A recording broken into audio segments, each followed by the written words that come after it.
When you're looking to find a new navigation system, you're going to think about your cost, your application specifically. Are you flying, or are you in a marine, aquatic type of environment, or are you a ground robot?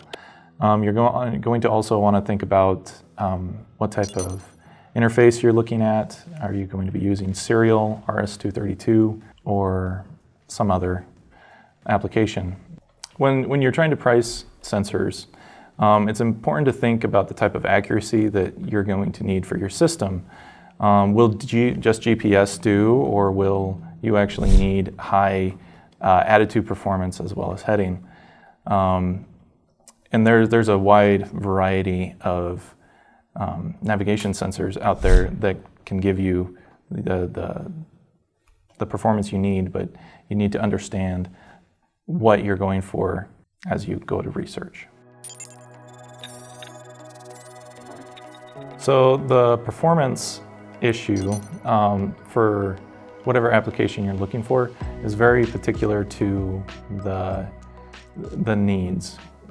For example, a ground robot is going to need a far less performance than, say, a flying helicopter or plane, where they need 3 degrees of freedom, where a robot, you just care about it translating on the ground.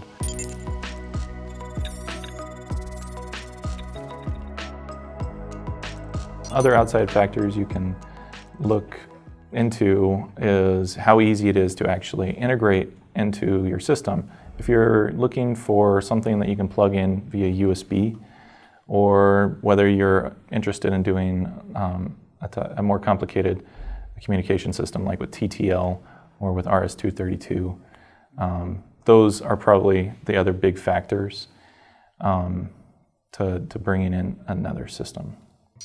It's important to consider the interface, because if your system is using TTL and the sensor you're interested in incorporating doesn't have TTL as an available interface, it's going to add development time to try to integrate that into a system that doesn't support it.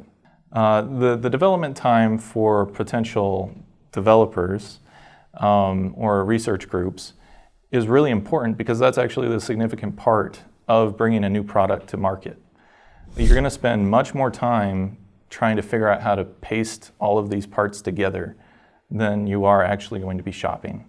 And if you can shorten that development time, that means that you need far less to actually get started.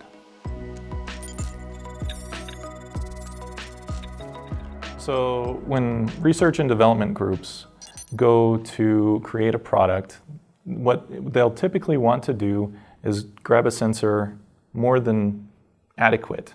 They don't want to just get it just barely to the performance level that they need. They're going to go a little bit further above. And the reason for that is that in case there was a little bit of oversight in their development process, the engineers can actually compensate for that at a hardware level. And then once the engineers and developers have a proof of concept, a working product, they can then work on getting the cost down through different programming, maybe a couple of hardware swaps. But that's typically how that design and research process works. They're going to typically go for that higher level sensor just because it will save on that development time. The engineers will just be able to plug it in without having to really work on that interface, which is just going to save a lot of time and money in the end. Time is money. So.